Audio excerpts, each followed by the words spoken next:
अगं उचल तो फोन. हॅलो, हा बोला. मॅडम, मी प्रोबस हॉस्पिटल मधून बोलतोय. तुमच्या नवऱ्याचा मेडिकल रिपोर्ट माझ्याकडे आलाय.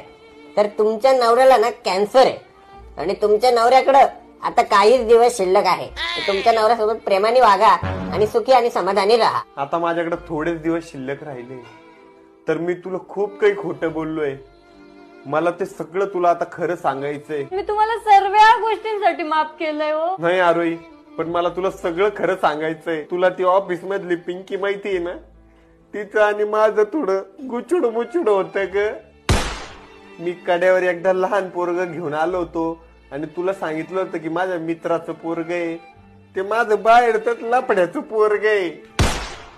तू सोडून बाहेर माझ्या 4-5 गर्लफ्रेंड आहे. केलं माफ तुम्हाला. आता मी मारायला मोकळा झालो.